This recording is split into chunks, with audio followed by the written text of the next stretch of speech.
Halo, kembali lagi di channel aku Bu Ayin. Terima kasih ya sudah klik untuk menonton video ini. Di kesempatan kali ini aku akan berbagi tentang pengalaman aku mengatur keuangan. Sekitar kurang lebih 2 tahun lalu aku mencoba menerapkan disiplin mengatur pengeluaran dan pemasukan aku tiap bulannya. Buat teman-teman yang udah lama subscribe aku, pasti sedikit banyak udah ngerti bahwa sampai umurku kurang lebih 27 tahun, aku baru akan mulai mengatur keuanganku dengan tujuan-tujuan keuangannya.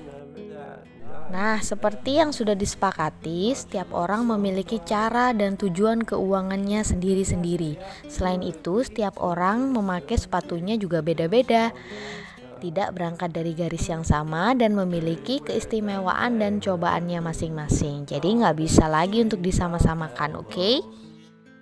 Lanjut ke inti aku membuat video ini dan sengaja aku share atau upload di tanggal 31 Juli supaya bisa menjadikan evaluasi bukan hanya untuk teman-teman yang nonton tapi utamanya untuk aku sendiri.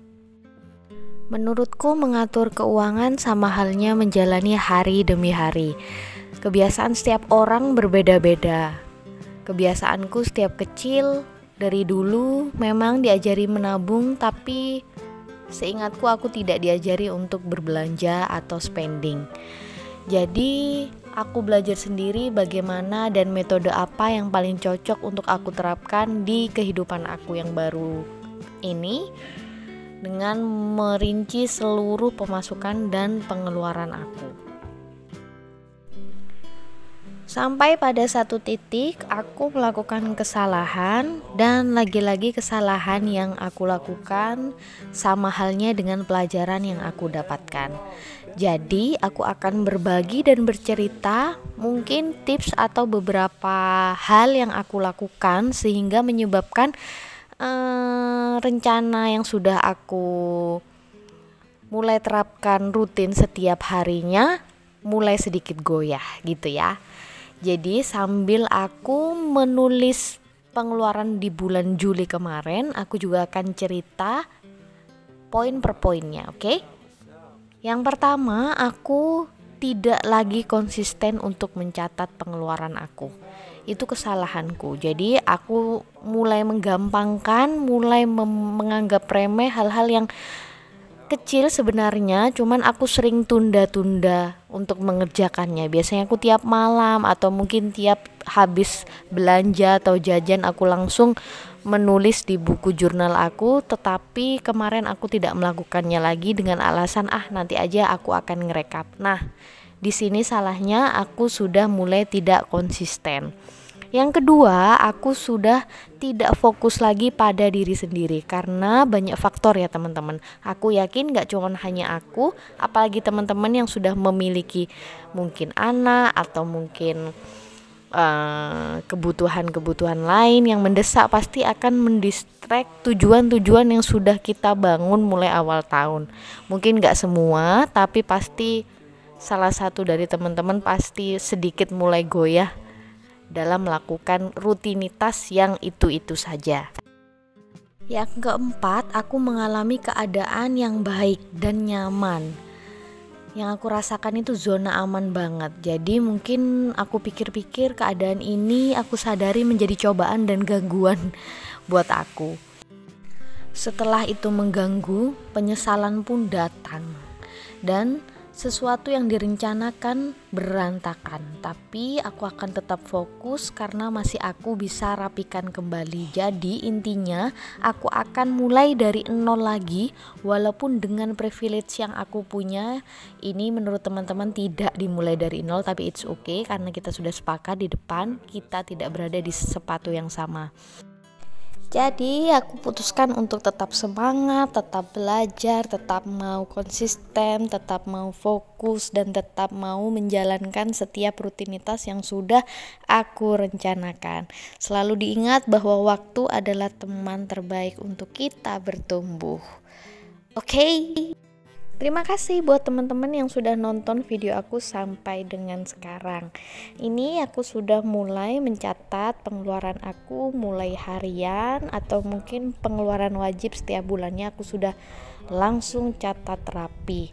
Alhamdulillah karena tahun kemarin aku membuat catatan ini juga lengkap, jadi aku bisa mencontek dari sana sebagai referensi aku untuk menulis keuangan aku di bulan Juli ini.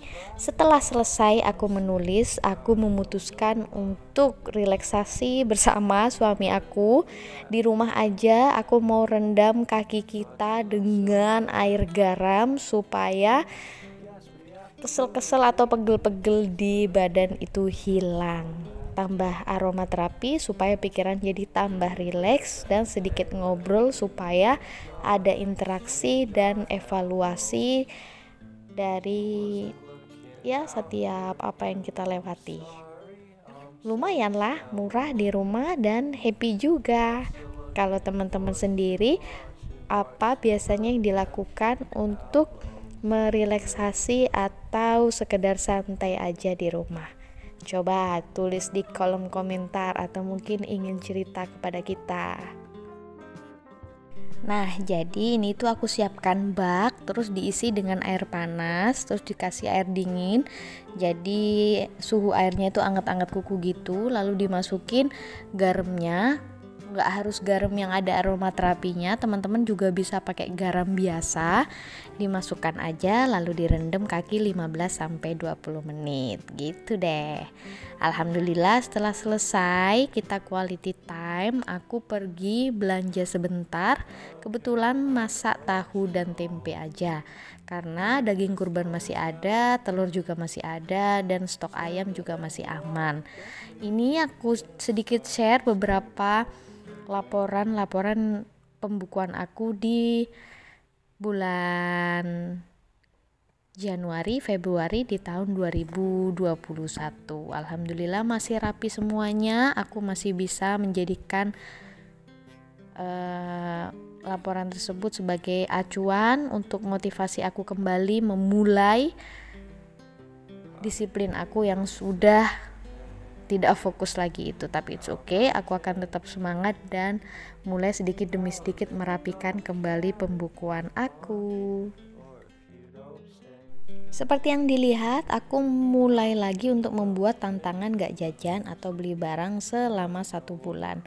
Aku tulis kotak-kotak seperti ini, lalu tanggalnya juga, dan hari per hari aku akan conteng atau centang apabila aku lolos gak jajan atau lagi jajan gitu guys. Nanti bulan akhir aku akan evaluasi, dan evaluasinya pada bulan Juli aku ada 1, 2, 3, 4, 5, 6, 7, 8, 9 hari yang gagal atau tetap jajan. Tapi it's okay, ini adalah awal yang baru, hari yang baru. Kita harus semangat untuk menyongsong bulan Agustus. Terima kasih sudah nonton video aku sampai akhir. Jangan lupa subscribe, like, dan kalau misalnya komen juga boleh. Terima kasih. Assalamualaikum warahmatullahi wabarakatuh.